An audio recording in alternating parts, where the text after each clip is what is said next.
The multi-game. The multi-game on 11 February 1990 at 4:16 in the afternoon local time, a tall, thin man walked out of the gates of Victor Verster prison in the Western Cape of South Africa. He was 71 years old. He had been in prison for 27 years and 4 months. The cameras filmed him. Walking out, he had asked beforehand that he be allowed to walk. He had not wanted to be driven through the gates in a car. He held his wife's hand. He raised his fist to the crowd. He spoke that evening in Cape Town from the balcony of City Hall to an audience of approximately 50,000 people, with a worldwide television audience of perhaps 1 billion. His name was Nelson Mandela. He had been arrested in 1962, tried in 1963 and 1964, and sentenced to life imprisonment for offences against the apartheid state. He had spent 26 of the 27 years on Robben Island and at Pollsmoor and Victor Verster, the various sites of his confinement. During those years, he had refused multiple offers of conditional release. He had built from inside the prison a leadership network among other detainees that became the de facto provisional government of the African National Congress in exile. He had begun, in the 1980s, the secret negotiations with the apartheid government that would lead to his release. He walked out, that day, into a country that had not been governed by representative democracy. He would, 4 years and 3 months later, be elected the first president of a representative South Africa. He would govern for a single term by his own choice. He would convene the Truth and Reconciliation Commission, which would hold hearings on apartheid crimes for 2.5 years. He would step down from the presidency in 1999, decline to run again, and spend the remaining 14 years of his life as an elder statesman of his country and of the world. He would die in 2013, aged 95, after a final public role that had lasted, from arrest to death, 51 years. The Mandela career, considered as a single integrated strategic action, is the longest sustained example of the multi-game in modern political life. It is the right place to begin this chapter, because the multi-game, the integrated career as the unit of strategic analysis, is the largest scale at which the moves we have built up in parts II and III gain their full meaning. This chapter is about that scale. The previous chapter walked through 5 game-theoretic structures that operate within engagements. This chapter walks through the structures that operate across engagements over years or decades, where the relevant unit is not the single debate, but the entire arc of which the debates are components. The principle is straightforward. Many debates are not closed by their stated terms. They continue across years, generations, institutions. The skilled participant in serious intellectual or political life plays not for the immediate round but for the long arc. This requires distinct preparation, distinct move selection, and distinct commitments. The moves of the small game, the moves of single engagements, which we have studied at length, are necessary but not sufficient. What is sufficient is the integration of the small game moves into the large game arc. 5 elements distinguish the multi-game from the single game. We will treat each. The first element is reputational capital that survives individual debates. In a single-shot game, your reputation matters only to the extent that the audience of this engagement carries impressions to subsequent engagements. In a multi-game, your reputation is the integrated record of your prior performances, as it is currently held by the audiences relevant to your future engagements. The capital accumulates with consistent costly signaling and depreciates with cheap signaling, with publicly retracted positions, and with associations that the audience will use against you. The implication for move selection is that some moves whose immediate persuasive value is high can damage reputational capital sufficiently to be net negative across the larger game. A cheap shot that wins the current engagement at the cost of the audience updating downward on your honesty is a bad move in the multi-game, even when it is a good move in the single game. The discipline is the discipline of recognizing the larger game's existence. The calculation is the long shadow calculation we have seen. Mandela's reputational capital on his release in 1990 was enormous and had been built across 27 years. He had refused conditional release. He had not denounced his colleagues. He had not collaborated with the regime in any of the ways that would have shortened his imprisonment but damaged his standing.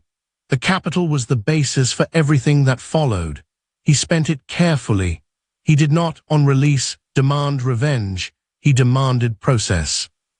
The capital remained available for the negotiation of the transition. The second element is the public record that creates path dependencies. Every position you take publicly becomes part of a record. The record can be referenced years later. Future moves are constrained by the record. You cannot easily contradict yourself because the contradiction will be observed. The constraint is in the language, a Schelling-style commitment device. The public record hardens your future moves past the point of easy recall. The implication is that public position-taking should be done with awareness of the path it creates. A position taken in the immediate engagement, without thinking about what it will mean in 2 years or 20, may be a position you regret being committed to. Positions taken with awareness of the path become commitments that work for you. They constrain not your present self, but your future self in ways that, if the position is correct, will be useful. Mandela, throughout the prison years, took positions that he could be held to upon release. The 1964 statement from the dock at the Rivonia trial, "I have cherished the ideal of a democratic and free society in which all persons live together in harmony and with equal opportunities. It is an ideal which I hope to live for and to achieve, but if needs be, it is an ideal for which I am prepared to die," bound him for the rest of his life. He could not retreat from it. He could not equivocate around it. The statement made at 26 years before his release was his commitment. The path it created determined what he could and could not do in 1990, in 1994, in 1999, in 2013. The third element is institutional embedding that outlives the individual. Individuals die. Institutions, properly constructed, outlive their founders. The multi-game player who builds institutions creates structures that continue to act on behalf of the position long after the player has stopped acting. The institutional embedding is the conversion of personal commitment into ongoing action by parties not yet identified. This is the Schelling move at the largest scale. Personal commitments can be retracted by personal choices. Institutional commitments cannot be retracted by any single party's choice. The institution acts according to its design, and the design is set by the founder, who is no longer present to revise it. The institution becomes a player in the multi-game in its own right. Mandela's institutional contributions included the Mandela Foundation, the Mandela Rhodes Foundation, the Elders, a group of senior international figures convened by Mandela in 2007 for global scale advocacy, and most importantly, the design of the post-apartheid South African Constitution and the Truth and Reconciliation Commission. The Constitution and the TRC are institutions whose effects were independent of Mandela's continuing personal involvement.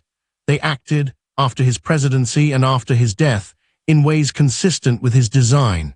The institutional embedding was the conversion of his career into ongoing action. The fourth element is successor builders. A career ends. A teaching does not, if there are successors. The multi-game player who develops successors creates a continuation of the action that does not depend on the player's continuing presence. The successors carry the position into the next generation, with their own careers, their own students, and their own institutions. The cultivation of successors is a long-horizon investment. It requires identifying competent younger participants, training them, giving them genuine responsibility, allowing them to make their own contributions, and even to disagree with the founder where the disagreement is honest. It is a slow investment with a long return. Most multi-game players who fail at the largest scale fail here. They did not cultivate successors, and the position therefore could not survive them. Mandela's relationship with younger ANC leaders, with his successor Thabo Mbeki, with the leaders of post-apartheid civil society, and with the international figures who became the elders, is the record of his investment in successors. Some of the relationships were strained, some of the successors disappointed. The investment, taken as a whole, produced a network of figures who carried the post-apartheid project forward in ways that no single person could have. The fifth element is self-binding commitments hardened past personal recall.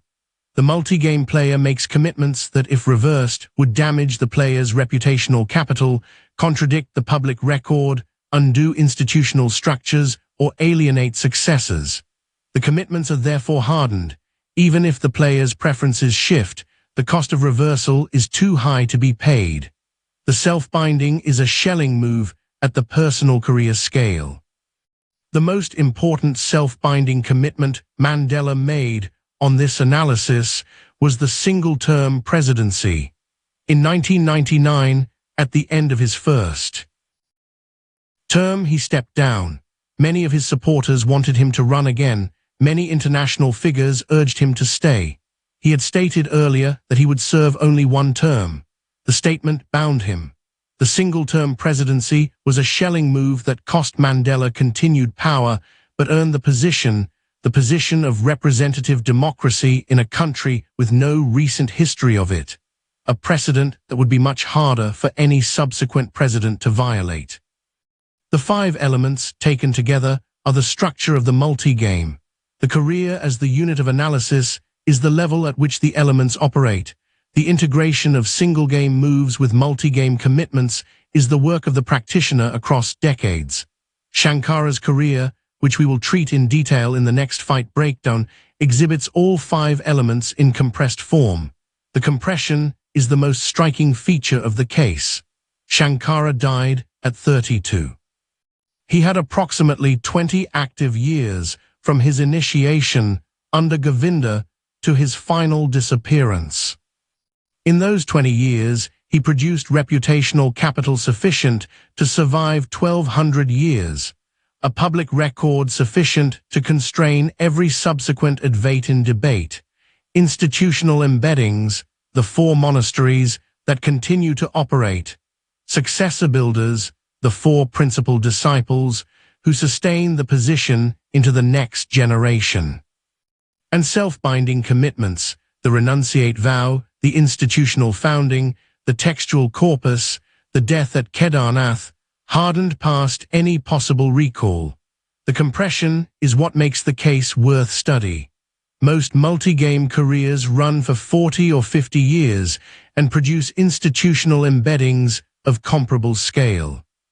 Shankara's 20-year compression suggests that the elements can be assembled by a sufficiently focused operator working at sufficient intensity in a sufficiently developed tradition.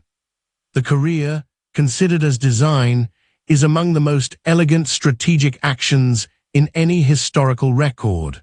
We will follow the design in Fight Breakdown 4.